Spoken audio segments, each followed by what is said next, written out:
Imagine a hot summer day in New York City. The year is 1957. 12 men file into a small, stuffy jury room. They've just sat through a murder trial. A young man's life hangs in the balance. The case seems open and shut. But is it really? This is the premise of 12 Angry Men, a film that changed cinema forever. It's a story about justice, prejudice, and the power of one person to make a difference.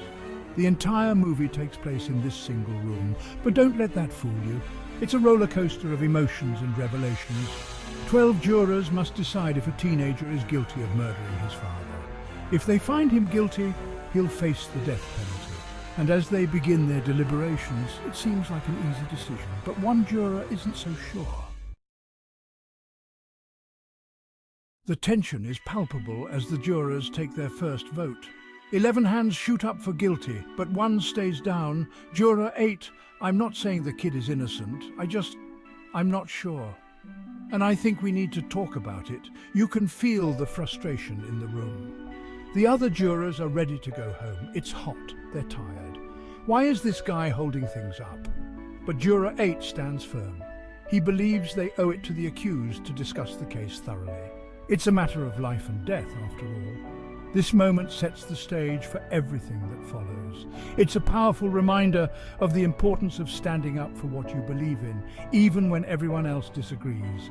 Juror 8 shows us that one person can make a difference.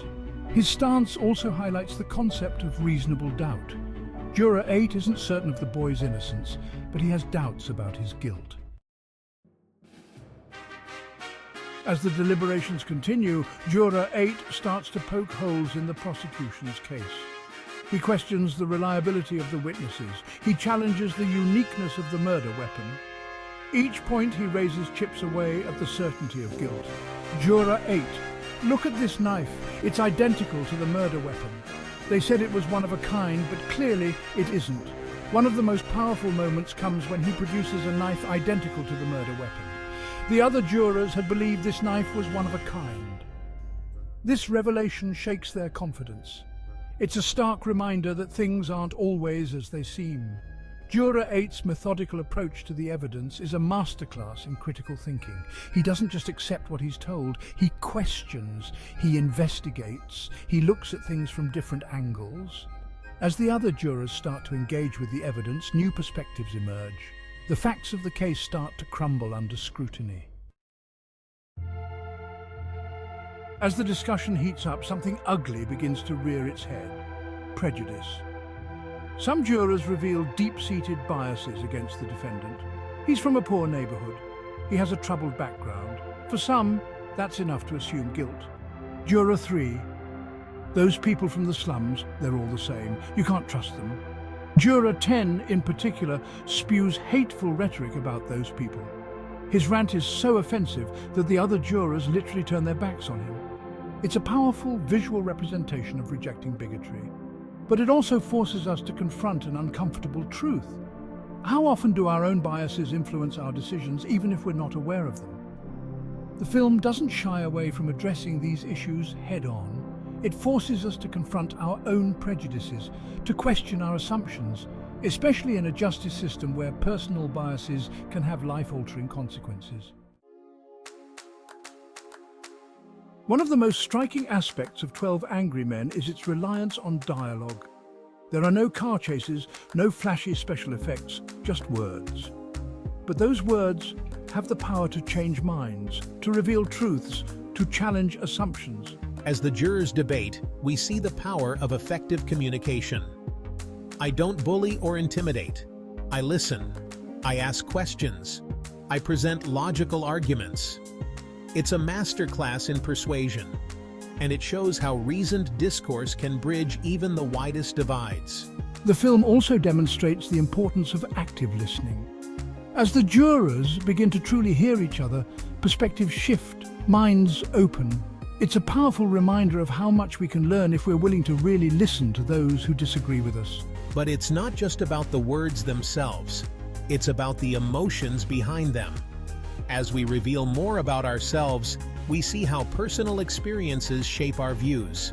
Understanding those stories is key to finding common ground. One of the most fascinating aspects of 12 Angry Men is its character development.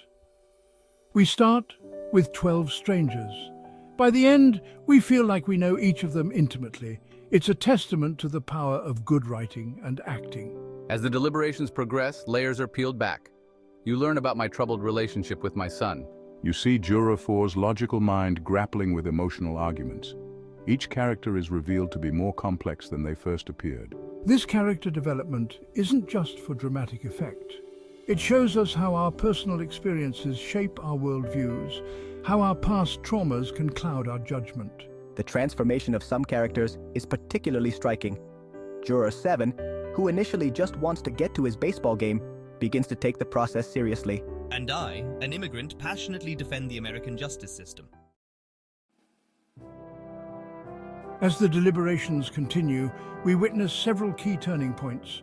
These moments shift the balance of the debate. They're like dominoes falling. Each one leads to the next until the outcome seems inevitable.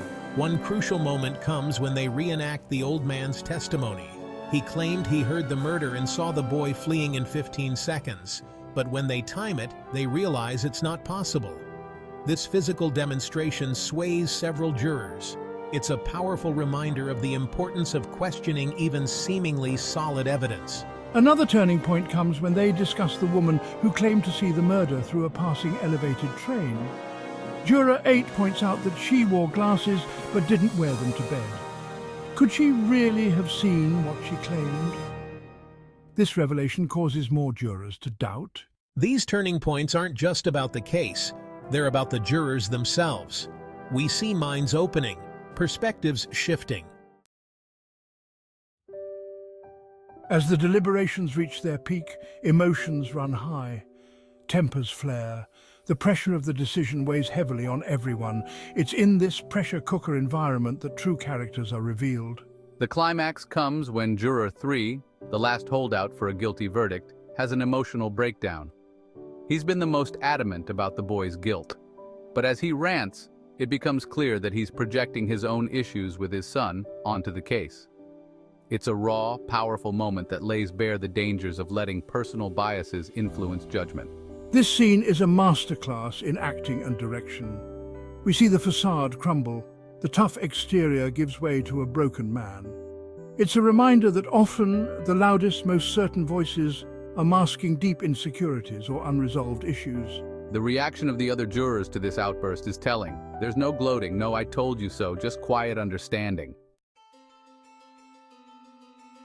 After hours of intense debate, the moment of truth arrives, the final vote is taken, and it's unanimous, not guilty.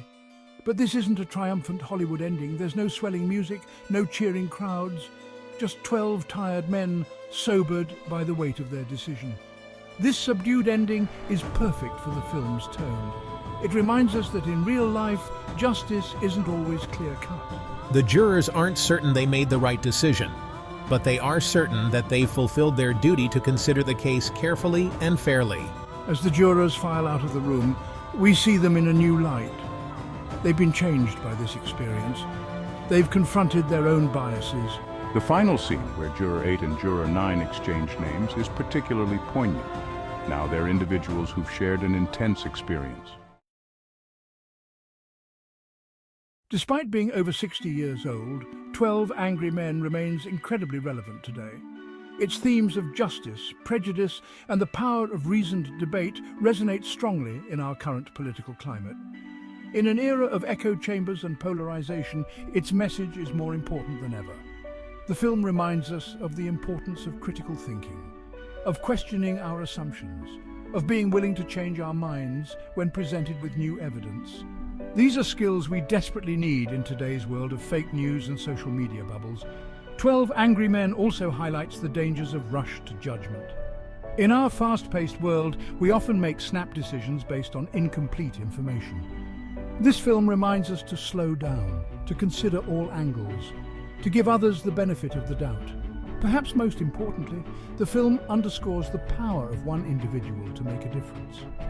Juror 8's stand against the majority is a powerful reminder that sometimes one voice of reason can change everything. 12 Angry Men isn't just a great film, it's a call to action.